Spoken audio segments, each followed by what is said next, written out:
भगवते वासुदेवाय. अथक विशंध्याय. सूर्याचा रथ आणि त्याच्या गतीचे वर्णन. श्री शुकाचार्य म्हणतात, परिमाण आणि लक्षणांसहित ह्या भूमंडलाचा एकूण विस्तार एवढा सांगितला आहे. याच्याच आधाराने विद्वान लोक द्यूलोकांचेही परिमाण सांगतात. जसे द्विदल धान्याच्या 2 दलांपैकी एकाचे स्वरूप जाणल्याने दुसऱ्याचे सुद्धा जाणता येते, त्याचप्रमाणे भूलोकांच्या परिमाणानेच द्यूलोकांचे सुद्धा परिमाण जाणून घेतले पाहिजे. या दोन्हींच्या मध्ये अंतरिक्ष लोक आहे, हे या दोघांचे संधिस्थान आहे. याच्या मध्यभागी असणाऱ्या ग्रह आणि नक्षत्रांचा अधिपती भगवान सूर्य आपली उष्णता आणि प्रकाश यांनी तिन्ही लोकांना तापवित आणि प्रकाशित करीत असतो.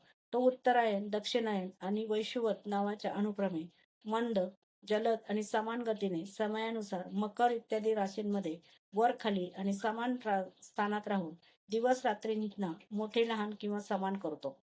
जेव्हा सूर्य मेष किंवा तूळ राशीमध्ये असतो तेव्हा दिवस रात्री समान होतात. जेव्हा वृषभ इत्यादी 5 राशीत असतो तेव्हा दरमहा रात्र एक एक घटका कमी होत जाते आणि त्याच हिशोबाने दिवस मोठा होतो. जेव्हा वृश्चिक इत्यादी 5 राशीत असतो तेव्हा दिवस आणि रात्र यामध्ये यांचे विरुद्ध परिवर्तन होते. अशा प्रकारे दक्षिणायन सुरू होईपर्यंत दिवस मोठा होत जातो आणि उत्तरायण सुरू होईपर्यंत रात्र मोठे होत जाते. अशा रीतीने पंडित मानसोत्तर पर्वताभोवतीचा सूर्याच्या प्रदक्षिणेचा मार्ग 9,51,00,000 योजने इतका सांगतात. त्या पर्वताच्या मेरूच्या पूर्वेकडे इंद्राची देवधानी, दक्षिणेला यमराजाची संयमनी, पश्चिमेला वरुणाची निम्नलोचनी आणि उत्तरेला चंद्राची विभवरी नावाची नगरी आहे. या नगरीमध्ये मेरूच्या 4 बाजूंना वेळोवेळी सूर्योदय, माध्यान्ह, सायंकाळ आणि मध्यरात्री होत राहतात. याच्याचमुळे सर्व जीव काम सुरू करतात आणि थांबवतात. जे लोक सुमे राहतात त्यांच्या माथ्यावर नेहमी सूर्य असतो. तो आपल्या गतीने अश्विनी इत्यादी नक्षत्रांमध्ये जात असता जरी मेरूला डाव्या बाजूला ठेवून जात असला तरी सर्व ज्योतिर्मंडळ फिरवणाऱ्या व नेहमी उजव्या बाजूने वाहणाऱ्या प्रवह नावाच्या वायूने फिरवल्यामुळे तो त्याला उजवीकडे ठेवून चालतो असे वाटते. ज्या भागात सूर्याचा उदय होतो त्याच्या बरोबर दुसऱ्या बाजूच्या भागात त्याचा अस्त होताना दिसतो आणि जेथे तो लोकांना तापवून घामेघूम करतो त्याच्याबरोबर विरुद्ध बाजूला मध्यरात्र असल्यामुळे तो लोकांना झोपवितो. ज्या लोकांना मध्यानाच्या वेळी तो स्पष्ट दिसतो त्यांनाच तो विरुद्ध दिशेला गेल्यावर दिसत नाही. सूर्य जेव्हा इंद्रपुरी होऊन यमराजपुरीकडे जातो तेव्हा 15 घटकात तो 2.25 कोटी आणि 12.5 लाख योजनेपेक्षा थोडे अधिक 25,000 योजने चालतो. नंतर याचप्रमाणे तो वरुण आणि चंद्र यांच्या पुरींना ओलांडून पुन्हा इंद्रपुरीमध्ये पोहोचतो. याचप्रमाणे चंद्र इत्यादी अन्य ग्रह सुद्धा ज्योतिर्चक्रामध्ये अन्य नक्षत्रांसह उदय आणि अस्त पावतात. भगवान सूर्याचा वेदमय रथ याप्रमाणे एका मुहूर्तात 34,08,000 योजने या हिशोबाने या 4 पोरींमध्ये फिरत राहतो. याचे समस्तर नावाचे एक चक्र आहे. त्याला महिनेरूपी 12 आरे आहेत. ऋतूसह 6 चाकांचे घेर असतात. 4 महिनेरूपी 3 गड्डे आहेत. या रथाच्या धुरीचे एक टोक मेरू पर्वताच्या शिखरावर आहे आणि दुसरे मानसोत्तर पर्वतावर याला लावलेले एक चाक घाण्याच्या चाकाप्रमाणे फिरत राहून मानसोत्तर पर्वतावर फेऱ्या घालते. या धुरीला जिचा मूळ भाग जोडला आहे अशी आणखी एक धुरी आहे. तिची लांबी मूळ धुरीच्या 1/4 आहे. तिचा वरचा भाग तेल घाण्याच्या धुरीप्रमाणे ध्रुवलोकाला लागलेला आहे. या रथातील बैठक 36 लाख योजने लांब आणि 9 लाख योजने रुंद आहे. त्याचे जू सुद्धा 36 लाख योजनेच लांब आहे. त्याला अरुण नावाच्या सारथ्याने गायत्री इत्यादी छंदांची नावे असलेले 7 घोडी जुंपलेले आहेत. तेच या रथावर बसलेल्या भगवान सूर्याला घेऊन जातात. सूर्यापुढे त्यांच्याचकडे तोंड करून बसलेला अरुण त्यांचा सारथी आहे. भगवान सूर्यासमोर अंगठ्याच्या पेरा एवढ्या आकाराचे वालखिल्य नावाचे 60,000 ऋषी स्वस्ती वाचनासाठी नियुक्त केलेले आहेत.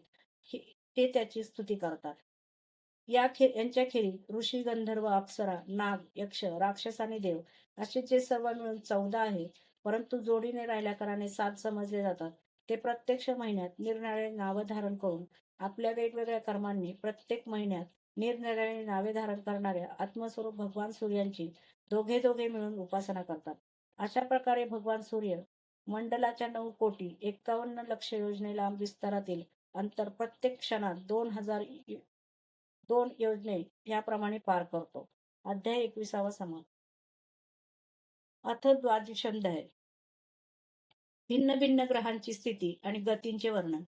परीक्षिताने विचारले, आपण जे सांगितले की जरी भगवान सूर्य राशींकडे जात असताना मेरू पर्वत आणि ध्रुवाला उजवीकडे ठेवून जातो असे वाटले तरी खरे पाहता त्याची गती उजवीकडे असत नाही, हे आम्ही तसे जाणावे.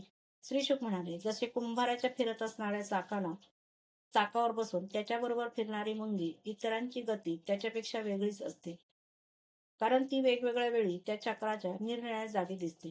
त्याचप्रमाणे नक्षत्र आणि राशी यांच्यामुळे कळणारे कालचक्र ध्रुव आणि मेरूला उजव्या बाजूला ठेवून फिरत असले तरी त्याच्याबरोबर त्याच्या आश्रयाने फिरणाऱ्या सूर्य इत्यादी ग्रहांची गती वास्तविक यापेक्षा वेगळी आहे, कारण ते वेगवेगळ्या वेळी निरनिराळ्या राशी आणि नक्षत्रांमध्ये दिसतात. वेद आणि विद्वान लोक सुद्धा ज्यांची गती जाणण्यासाठी उत्सुक असतात ते साक्षात आदिपुरुष भगवान नारायणच लोकांच्या कल्याण आणि कर्मांच्या शुद्धीसाठी आपले वेदमय स्वरूप, जो काळ त्याला 12 महिन्यात विभागून वसंत इत्यादी 6 ऋतूंमध्ये त्याचे यथायोग्य गुण प्रगट करतात. या लोकी वर्णाश्रम धर्माचे अनुकरण करणारे पुरुष 3 वेदांनी प्रतिपादन केलेल्या लहान मोठ्या कर्मांनी आणि योग साधनेने त्या आदिपुरुषाची श्रद्धापूर्वक आराधना करून सुलभतेने परमपद प्राप्त करतात. भगवान सूर्य सर्व लोकांचा आत्मा आहे.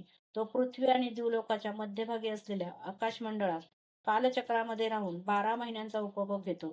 महिने हे संवत्सरांचे अवयव आहेत आणि मेष इत्यादी राशींच्या नावाने प्रसिद्ध आहेत.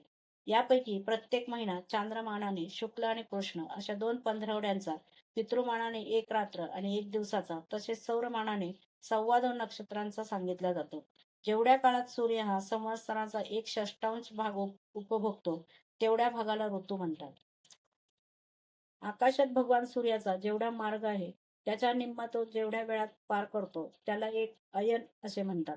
तसेच जितक्या वेळात तो आपल्या मंद, तीव्र आणि समान गतीने स्वर्ग आणि पृथ्वी मंडलासहित संपूर्ण आकाशाला प्रदक्षिणा घालतो त्याला अवांतर भेदाने संवत्सर, परिवत्सर, इडावत्सर, अणुवत्सर किंवा वत्सर म्हणतात.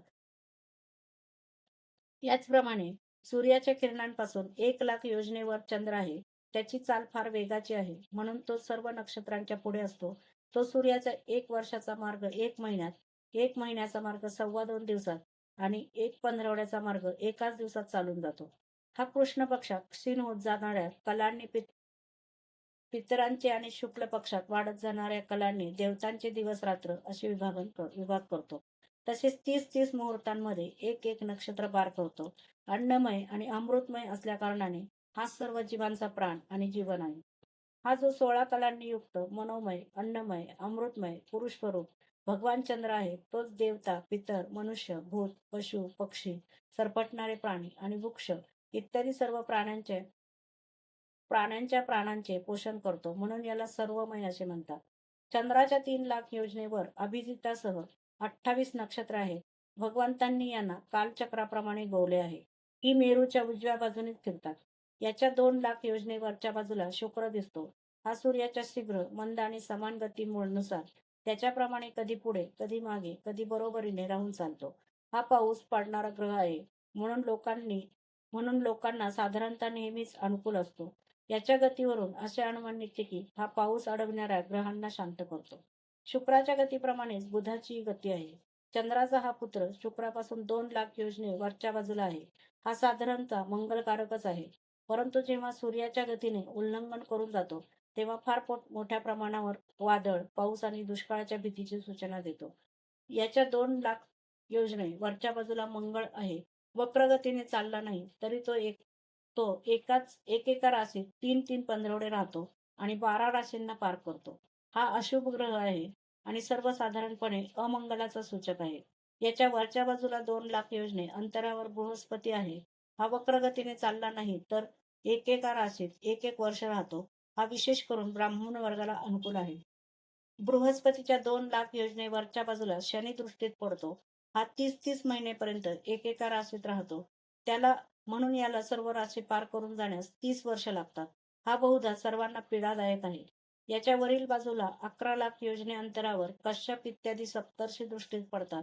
हे सर्व लोकांसाठी मंगल कामना करीत भगवान विष्णूंचे परमपद असणाऱ्या ध्रुवलोकाची प्रदक्षिणा करतात. अध्याय 22 समाप्त.